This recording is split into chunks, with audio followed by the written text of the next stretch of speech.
Dear students, today I am going to explain about biodiversity hotspots in India, especially Western Ghats.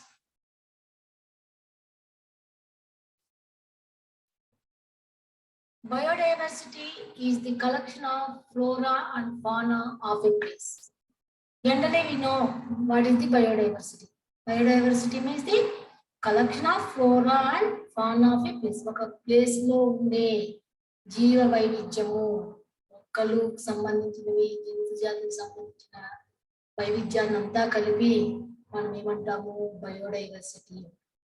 Biodiversity hotspot is a region which is a prime location for the existence of rich biodiversity, but also faces the threats of distribution. Biodiversity hotspot region, hotspot అంటే మనము సున్నితమైన ప్రదేశం అంటాం. జీవ వైవిధ్యము యొక్క సున్నితమైన ప్రదేశము అని దేన్ని అంటామంటే which is prime location for the existence of rich biodiversity. ఇక్కడ బయోడైవర్సిటీ జీవ వైవిధ్యం చాలా ఎగ్జిస్టెన్స్ ఆఫ్ బయోడైవర్సిటీ ఉంది, but also faces the threat of destruction. ఇవి తొందరగా అంతరించిపోయే జాతుల్ని కలిగి ఉండే ప్రదేశాలను జీవ వైవిధ్య యొక్క సున్నితమైన ప్రదేశాలు అంటారు. బయోడైవర్సిటీ హాట్స్పాట్స్ అంటే ఇక్కడ మనకు ఎట్లా ఉంటాయంటే ఈ జాతులన్నీ ఎక్కువగా ఉండి, అంటే బయోడైవర్సిటీ అనేది ఎక్కువగా ఉండి కొన్ని చర్యల వల్ల, ముఖ్యంగా మానవ చర్యల వల్ల అవి చాలా మార్పుకు లోనయ్యి అంతరించిపోయే స్థితికి ఉన్నట్లయితే అలాంటి జాతులు ఉన్న ప్రదేశాలను ఏమంటారంటే హాట్ స్పాట్స్ అంటారు. This is a place which needs our immediate and constant attention for conservation of biodiversity. ఈ ప్లేసులు చాలా అటెన్షన్, చాలా అటెన్షన్గా, చాలా తొందరగా, ఇమ్మీడియట్గా వాటిని మనము కన్సర్వ్ చేయాల్సిన అవసరము ఉంది. అంటే సంరక్షించాలి. ఈ ప్లేసెస్ని మనము ఇమ్మీడియట్గా, చాలా తొందరగా సంరక్షణ చేయాల్సిన అవసరం అయితే చాలా ఎక్కువగానే ఉంది. This idea of identifying hotspots was put forth by Norman Mayers in 1988. 1988లో ఈ హాట్స్పాట్స్ అనే వాటిని గుర్తించాలి అన్న ఐడియాని నార్మన్ మేయర్స్ అనే సైంటిస్ట్ తెలియజేశారు. Ecologically, hotspots are determined by 4 factors.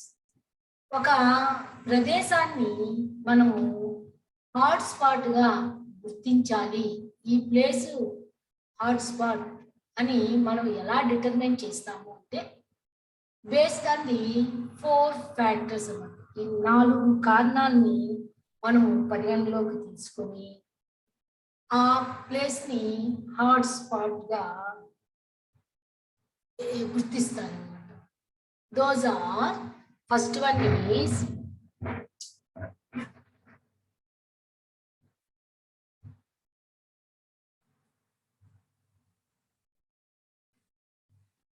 number of species or species diversity. Number of species జాతులు ఎన్ని ఉండాలి, వాటి నెంబర్ సంఖ్య. స్పీసీస్ డైవర్సిటీ ఆ జాతుల్లో ఉండే వైవిధ్యాన్ని గుర్తించాలి. డిగ్రీ ఆఫ్ ఎండమిజం, స్థానీయత అనేది ఎంత పర్సెంట్ ఉంది అనేది ఇంపార్టెన్స్ ఇస్తారు. Degree of threat to habitat due to it's degradation, ఇక్కడ ఎంత శాతం ముప్పుకు గురైనాయి, ఆ హ్యాబిటేట్ అనేది ఎంత శాతం క్షీణించింది, ఎందువల్ల క్షీణించింది? Due to its degradation. అది చాలా ముక్కలు అవడం వల్ల, అనేక కారణాల వల్ల ఇవి క్షీణించి పోవడం వల్ల అక్కడ ఎంత శాతం ముప్పు అనేది జరిగింది అనే దాన్ని బేస్ చేసుకుని. Next fourth one is degree of exploitation. ఎంత శాతం ఆ ప్రాంతంలో జీవావరణానికి, జీవజాతులకి వినాశనం అనేది జరిగింది అని ఈ 4 ఫ్యాక్టర్స్ని ఆధారంగా చేసుకుని ఆ ప్లేస్ని హాట్స్పాట్గా డిటర్మైన్ చేస్తారు. Ecologically, hotspots are determined by 4 factors. Those are, first one is number of species or species diversity. Second one is degree of endemism. Third one is degree of threat to habitat due to its degradation. Degree of exploitation. Okay. Next, to be called a hotspot, a region has to be able to fulfill at least 2 criteria included. ఒక ప్రాంతాన్ని మనము హాట్స్పాట్గా గుర్తించాలి అంటే కొన్ని ఆ రీజియన్లో మనం కింద చెప్పుకునే రీజన్స్ అనేటివి, అట్లీస్ట్ 2 రీజన్స్ అనేటివి ఉండాలి. First one, it should be comprise of at least 1500 species of endemic plant species, that is more than 0.5% of the world's total plants. ఆ ప్లేస్లో మనం ఏదైతే హాట్స్పాట్ అని నిర్ణయిస్తామో ఆ ప్లేస్లో 1500 ఎండమిక్ స్పీసీస్ ఉండాలి. ఆ ఎండమిక్ స్పీసీస్ పర్సెంటేజ్ అనేది ఎంత ఉండాలంటే more than 0.5% of the world's total plants. వరల్డ్లో ఉండే టోటల్ ప్లాంట్స్లో 0.5% ఉండాలి. అది ఎంత? అట్లీస్ట్ 1500 స్పీసీస్ ఎండమిక్ ప్లాంట్స్ ఉండాలి.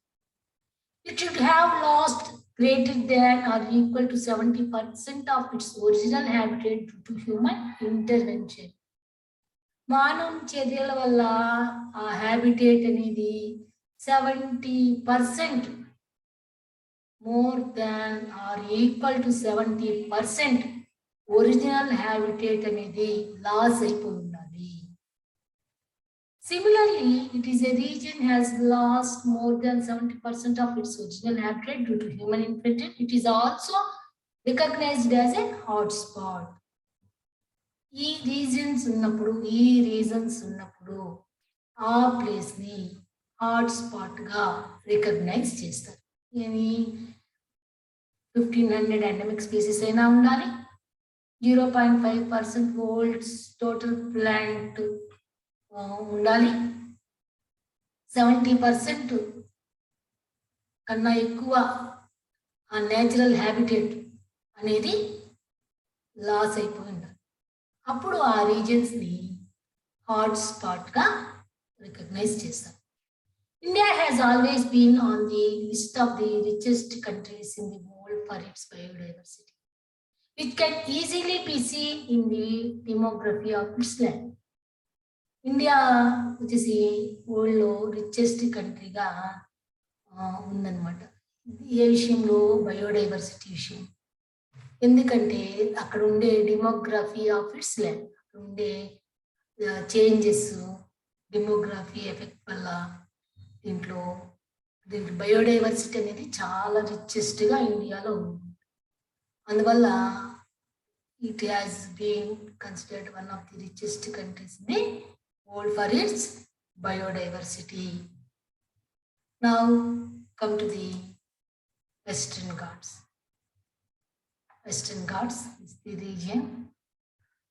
The Western Ghats. Western Ghats is one of the world's 10 hottest biodiversity hotspot. ఇక్కడ వెస్టర్న్ ఘాట్స్ ప్రపంచంలో ఉండే 10 హాట్ స్పాట్స్లో ఒకటి అనమాట. It is also called as Sahyadri mountains.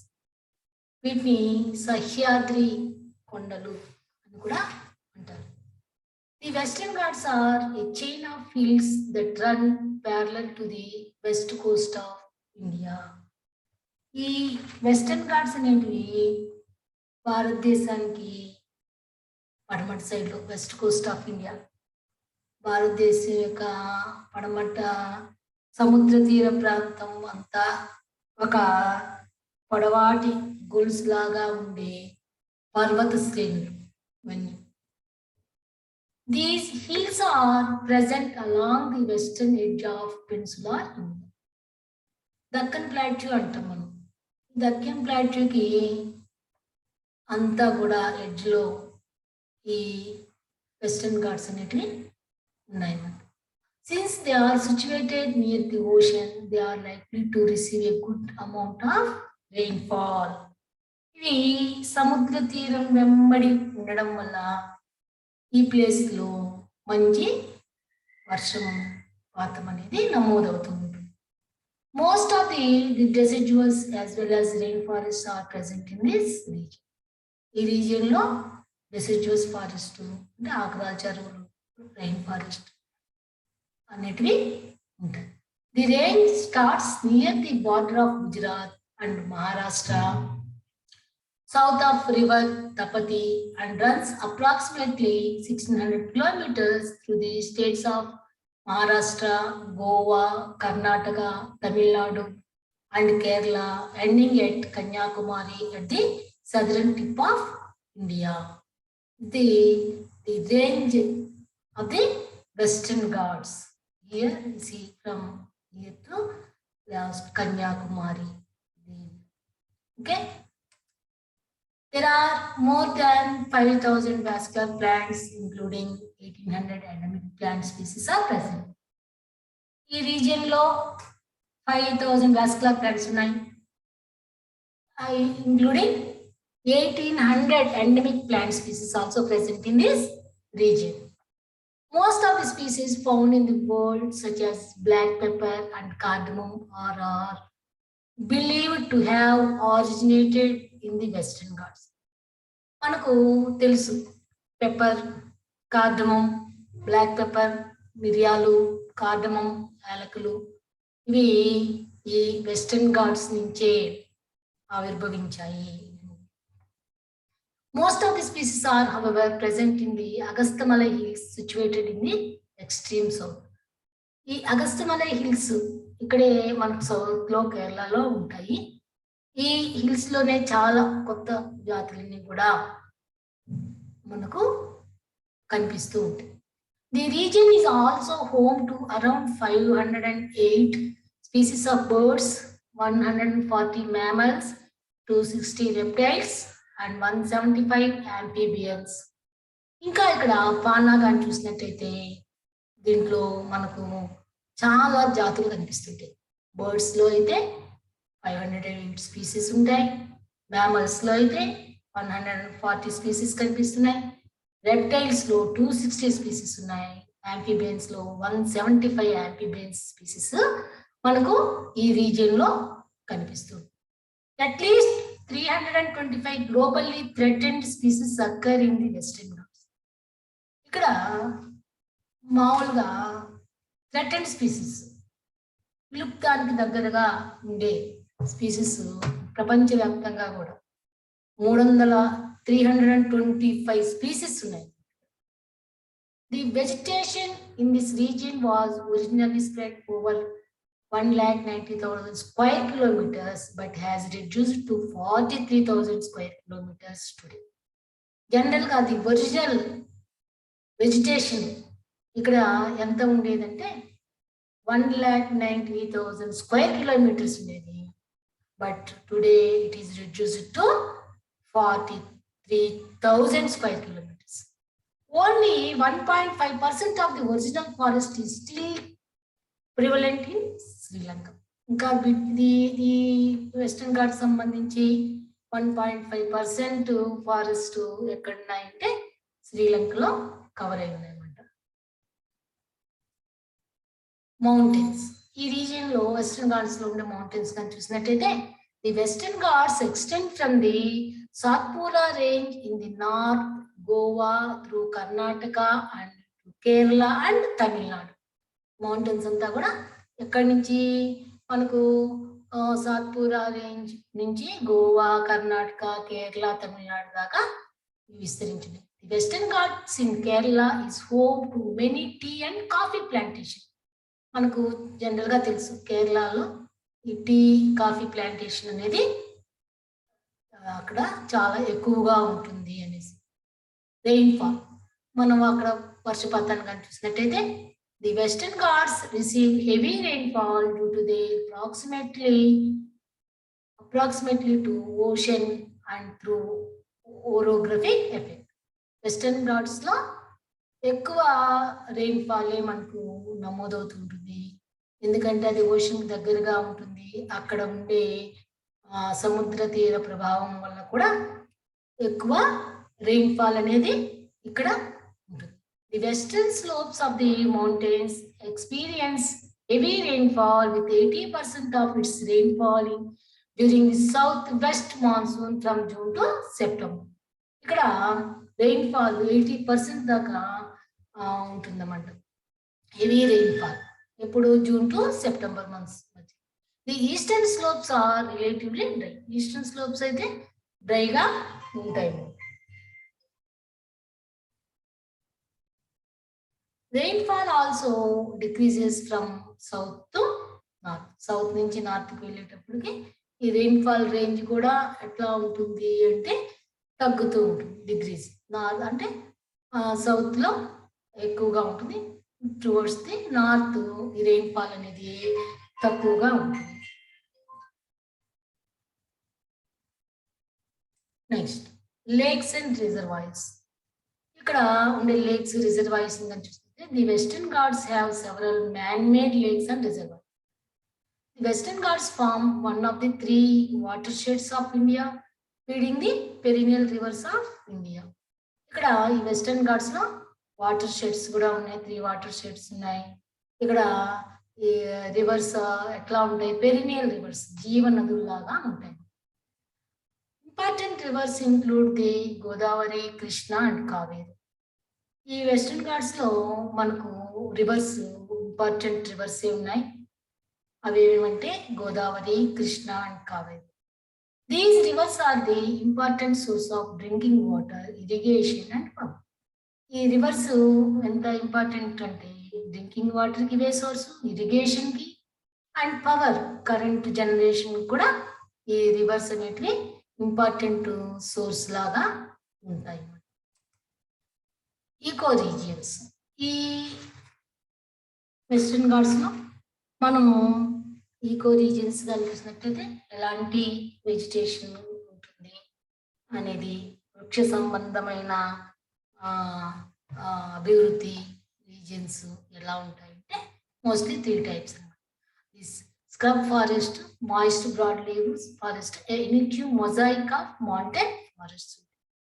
Measures for conservation.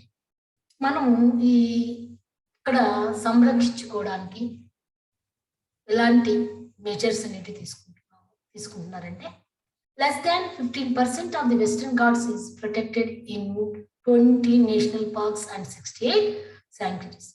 ఇక్కడ మొత్తం వెస్టర్న్ ఘాట్స్ లో ఉండే ప్లేస్ లో 50% ఇంచుమించుగా 15% ప్లేస్ అంతా కూడా ప్లేస్ లో 20 నేషనల్ పార్క్స్, 68 శాంక్చురీస్ ని పెట్టి వాటిని ప్రొటెక్ట్ చేస్తూ ఉన్నామన్నమాట, సంరక్షిస్తూ ఉన్నారు. థ్రెట్స్. ఇక్కడ ఏమేమి థ్రెట్స్ ఉన్నాయి? Human impacts, extremely high population pressure in both countries of this hotspots have seriously stressed the regions biodiversity. ఇక్కడ ఏమవుతుంది, 2 దేశాల్లో పెరుగుతున్న జనాభా వల్ల ఈ జీవ వైవిధ్యంలో చాలా తీవ్రమైన ప్రభావాన్ని కలిగిస్తుంది. హ్యూమన్ ఇంపాక్ట్స్ అన్నమాట. The forests of the Western Ghats have been selectively logged and highly fragmented throughout their entire range. ఈ వెస్టర్న్ ఘాట్స్ మొత్తం కూడా ఫారెస్ట్ అంతా కూడా ఏమవుతుంది, ముక్కలు ముక్కలుగా ఫ్రాగ్మెంటెడ్గా ముక్కలుగా ఎందుకు ఉంటుంది, ఎందుకంటే for roads to development, railway lines, to develop water sheds etcetera వీటి కోసము మొత్తం ఎంటైర్ రేంజ్ కూడా చాలా ముక్కలుగా చేసేయడం అయిపోయింది. Forests have been converted to agricultural land for monoculture plantations of tea, coffee, rubber, oil palm, teak, eucalyptus, and wattle, and are also cleared for building reservoirs, roads, and railways. ఇందాకే చెప్పును, roads, reservoirs, railway lines ఇవన్నీ చేయడానికి habit అంతా కూడా ఫ్రాగ్మెంటెడ్గా చేశారు.